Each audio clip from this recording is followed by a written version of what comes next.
Muy buenas tardes, mi nombre es Ana Herrera y junto a mi compañera Jocelyn Infante vamos a hablarles sobre un nuevo protocolo para el tratamiento de las lesiones endoperiodontal a propósito de dos casos clínicos. Acá tenemos nuestro reporte de casos, los cuales sus autores son Beatriz de Tapia, Fernando Durán, José Nar y Anaís Ramírez. En el marco teórico se definió que Sinri y Goldberg en 1964 fueron los primeros en describir la relación que existe entre las enfermedades periodontales y las enfermedades pulpares. Desde ese momento se comenzó a utilizar el término de lesiones endoperiodontal para describir aquellas lesiones por inflamación en el tejido periodontal y pulpar. Las tres principales vías de entrada de microorganismos para el desarrollo de lesiones endoperiodontal son los túbulos dentinarios, conductos laterales y accesorios y el foramen apical, siendo este último el de mayor incidencia. La transmisión de patologías del tejido pulpar hacia el tejido periodontal es la más frecuente y en menor incidencia del tejido periodontal hacia la pulpa, ya que la pulpa no se complica de manera rápida y además esta cuenta con varios mecanismos de defensa antes de que la infección se instaure por completo en el conducto pulpar. Simón y colaboradores en el año 1972 propusieron la clasificación más comúnmente usada en las lesiones endoperiodontais. Estas son 5. La primera tenemos lesión endodóntica primaria, la segunda lesión endodóntica primaria con afectación periodontal secundaria. La tercera tenemos lesión periodontal primaria, en la cuarta tenemos lesión periodontal primaria con afectación endodóntica secundaria y en la quinta y última tenemos lesiones combinadas verdaderas. En las lesiones endodónticas primarias, estos son procesos patológicos de la pulpa y que con frecuencia presentan lesiones inflamatorias. Las causas más frecuentes son caries, restauraciones profundas y por traumatismo. También tenemos que saber que se produce una reabsorción apical y lateral. En la clínica podemos observar una necrosis pulpar y en dientes con más raíces puede haber vitalidad en ciertas raíces, pero siempre va a haber una necrosis en alguna de las raíces. Esto para que pueda haber una afectación del tejido periodontal y así poder ser una lesión endodóntica primaria. Tenemos las lesiones endodónticas primarias con afectación periodontal secundaria. Esto ocurre cuando la lesión endodóntica primaria no se trata a tiempo y la patología persiste. ¿Qué pasa? Esto pasa a tejidos periodontales y hay una reabsorción ósea para posterior haber una afectación de los tejidos blandos. Clínicamente podemos observar que hay presencia de cálculo tanto clínicamente como radiográficamente. Las lesiones periodontales primarias son de carácter progresivo. Se inician en el surco gingival y a medida que los depósitos de caries y cálculo dental aumentan, va aumentando el proceso inflamatorio y este se dirige hacia la región apical, dando allí lugar a la destrucción ósea y a la destrucción de los tejidos blandos del periodonto de sostén. Las lesiones periodontales primarias con afectación endodóntica secundaria difiere de las lesiones endodónticas primarias con afectación periodontal secundaria en la secuencia en que ocurren estas lesiones. El diente con afectación periodontal primaria y afectación endodóntica secundaria presenta bolsas profundas, antecedentes de enfermedad periodontal y posiblemente también presente un tratamiento periodontal previo. Por su parte, en las lesiones combinadas verdaderas existe la patología pulpar y la patología periodontal, pueden existir en simultáneo como independientemente. Se pueden dar en un mismo diente o en su vecindad. Aunque existan ambos tipos de patología, los factores causales son distintos y no existe evidencia justificable de que una patología o la etiología de una patología influya directamente sobre la otra. Tenemos nuestro primer caso clínico, en el cual tenemos un paciente de sexo masculino con una edad de 32 años, en el cual sus antecedentes y clínica, no refiere a antecedentes clínicos de interés, es fumador de 10 cigarrillos al día desde hace 15 años y no ha recibido tratamiento periodontal previo. En el motivo de consulta, el paciente llegó comentando que tenía movilidad en el diente inferior temiendo perderlo. En los hallazgos clínicos, clínicamente presenta una profundidad de sondaje de 14 milímetros asociada a una movilidad tipo 2 y no responde a las pruebas de sensibilidad del frío. En las características clínicas podemos observar que hay color rosa pálido en el cual aumenta la queratinización y disminuye la vascularización. El diagnóstico presuntivo tenemos periodontitis localizada estadio 3. La podemos definir en la cual tiene una profundidad de sondaje de 6 milímetros o más, donde hay una pérdida de inserción clínica detectable de 5 milímetros o más. Acá podemos observar reabsorción ósea horizontal, así como también reabsorción ósea vertical. En los diagnósticos diferencial tenemos lesión endodóntica primaria con afectación periodontal secundaria. La etiología de esta lesión es una etiología en la pulpa dental, en la cual esta va a ir afectando poco a poco el ligamento periodontal, si no hay el debido tratamiento, poco a poco el ligamento periodontal, luego los tejidos duros y posteriormente los tejidos blandos. Esto se descarta ya que podemos observar en las radiografías que el paciente tiene una reabsorción horizontal y tiene una reabsorción vertical en la unidad 33. Tenemos la lesión combinada, en la cual tiene dos etiologías. La primera podemos definir que es la etiología periodontal, y la segunda la etiología endodóntica. En nuestro caso, el paciente no tiene ningún tratamiento en la unidad dentaria y se podría decir que es un diente relativamente sano. Por eso descartamos también la lesión combinada. En nuestros exámenes complementarios se realizaron radiografía periapical, donde observamos reabsorción horizontal, reabsorción ósea horizontal y reabsorción ósea vertical, acá en la unidad dentaria 33. Como podemos observar, esto tiene una forma de J, donde se ve afectado el foramen apical. Como lo describimos en el marco teórico, el foramen apical es una de las principales vías para la formación de microorganismos. Acá claramente la vemos afectada. En el tratamiento, tenemos la primera fase donde hizo un tratamiento periodontal básico y se comenzó la endodoncia, donde se colocó el medicamento de hidróxido de calcio. Luego tenemos la segunda fase, que es quirúrgica, que luego de estos tratamientos a la semana se realizó una cirugía de regeneración tisular guiada, llevando a cabo una incisión intrasulcular de mesial del 32 a distal del 34, realizándose una preservación de la papila simplificada. Se elevó un colgajo mucoperióstico a espesor total que dejó al descubierto un defecto infraóseo combinado de 2 paredes de porción coronal y 3 paredes con una profundidad de 16 milímetros de 3 paredes de la parte apical. Luego se ferulizó de la unidad dentaria 32 a la 34 con el propósito de evitar movimientos en la cicatrización.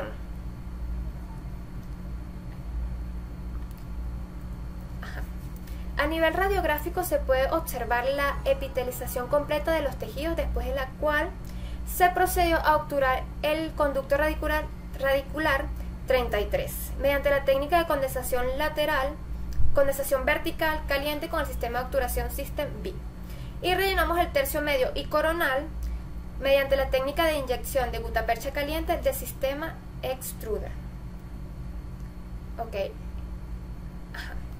Tenemos el paciente nos comentó que él no se sentía bien al momento de hacer la higiene oral y al momento de masticar, así que se procedió a hacer un injerto de tejido conectivo, en el cual se tomó tejido conectivo de la tuberosidad del maxilar para posteriormente colocarlo como un broche. Acá podemos observar el avance de la epitelización. Un año después del tratamiento, podemos observar la cicatrización a nivel radiográfico y el avance periodontal a nivel clínico. Diagnóstico definitivo. Tenemos lesión periodontal primaria con afectación endodóntica secundaria. Acá podemos decir que es lesión periodontal primaria con afectación endodóntica secundaria como nuestro diagnóstico definitivo, ya que el paciente tenía como factores predisponentes fumar cigarrillo. Era un paciente que no tenía tratamientos periodontales previos y comenzó como una periodontitis en el cual se fue teniendo una reabsorción ósea horizontal y luego empezó a tener una reabsorción localizada vertical. Y esto posterior hizo que se afectara la pulpa, por eso decimos que es una lesión periodontal primaria con afectación endodóntica secundaria.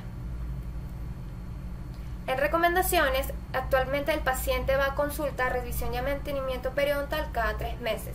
con el objetivo de monitorizar los resultados obtenidos y asegurar la estabilidad a largo plazo.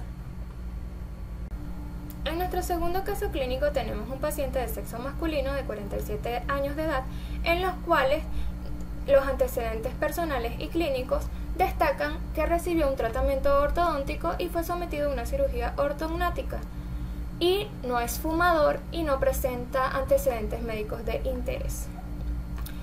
En su motivo de consulta, el paciente refirió una preocupación por una recesión progresiva en la unidad dentaria 31. Entre los hallazgos clínicos más relevantes tenemos una recesión de 8 milímetros a nivel de la unidad dentaria 41 y una fenestración a nivel de la encía queratinizada de la unidad dentaria 31.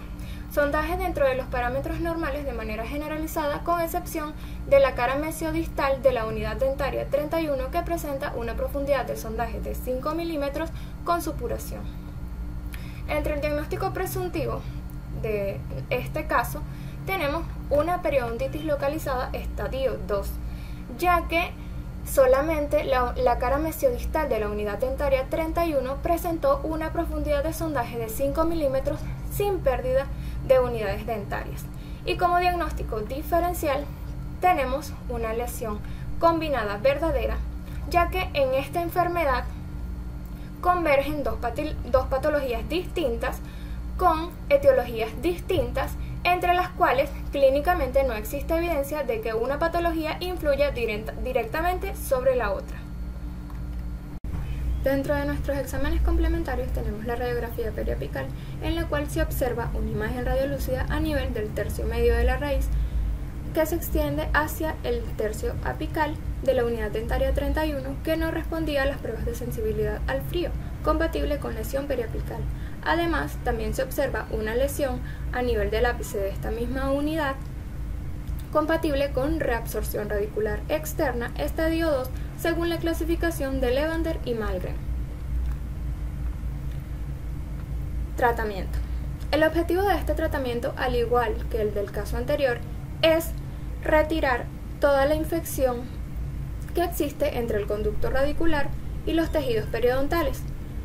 De igual manera que en el caso anterior, el objetivo de este tratamiento era eliminar la infección que existía a nivel del conducto radicular y de los tejidos periodontales para lograr un mayor recubrimiento radicular mediante la reconstrucción de los tejidos periodontales. En esta primera fase de tratamiento se realizó una terapia periodontal básica, reforzando las instrucciones de higiene oral, y posterior a esto se realizó el tratamiento de conducto en una visita. 4 semanas después se realizó la cirugía mucogingival, en la cual se optó por realizar un injerto de tejido conectivo subepitelial mediante la técnica de tunelización propuesta por Zabalegui en 1999 a través de los márgenes de la unidad dentaria 31 y los dientes vecinos, el cual consiste básicamente en dejar las papilas interdentarias intactas sin realizar incisiones verticales para lograr mejores resultados estéticos. Se obtuvo un injerto de tejido gingival, de tejido conectivo, de el paladar de medidas aproximadas de 10 por 14 milímetros. Se suturó el paladar con 2 puntos compresivos en aspa dento anclados. Finalmente se realizó la fijación del injerto mediante una técnica de sutura continua mucoanclada con monofilamento 6-0.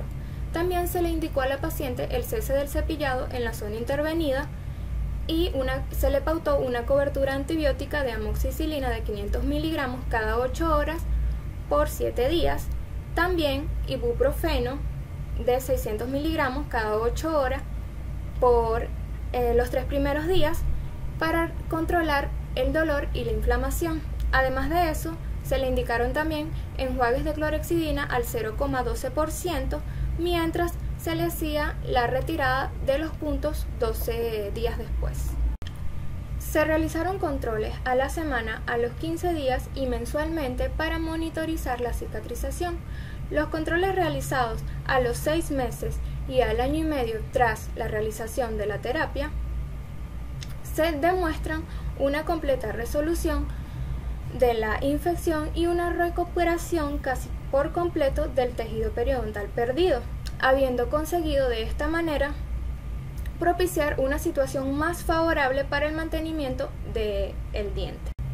Se obtuvo un diagnóstico definitivo de lesión periodontal primaria con afectación endodóntica secundaria debido a los signos clínicos que presentaba el paciente, ya que dicho paciente presentaba una bolsa periodontal profunda que se extendía hasta el ápice de la unidad dentaria 31, lo cual propició la afectación de la pulpa debido a la entrada de microorganismos que migraron desde el periodonto hacia el conducto pulpar. Como recomendaciones tenemos que al tratarse de un paciente susceptible a la periodontitis, no fumador y con un buen control de placa, el paciente debía acudir a consulta para mantenimiento periodontal cada 6 meses. Se llegó a la conclusión de que en la literatura del tratamiento de las lesiones combinadas endoperidontales, tanto con regeneración tisular guiada o terapias reconstructivas, es muy escasa. Existe evidencia donde los autores dicen que es más conveniente comenzar el tratamiento por el tratamiento endodóntico y esperar un tiempo prudente de 6 meses. Pero aquí es donde hay controversia. ¿Por qué hay controversia? Porque en estos 6 meses puede haber una recontaminación endodóntica donde aumentamos el riesgo de un mal pronóstico. En esta literatura, en esta revisión bibliográfica, se presentaron 2 casos, donde ambos casos fueron tratados por cirugía periodontal y luego por endodoncia, aumentando así un buen pronóstico. También se llegó a la conclusión de que tanto el tratamiento como el diagnóstico de las enfermedades endoperidontales puede llegar a ser todo un reto, ya que no existe un protocolo concreto que nos garantice una terapia adecuada. Es por esto que es necesario realizar un buen diagnóstico diferencial y llevar a cabo una comunicación interdisciplinaria.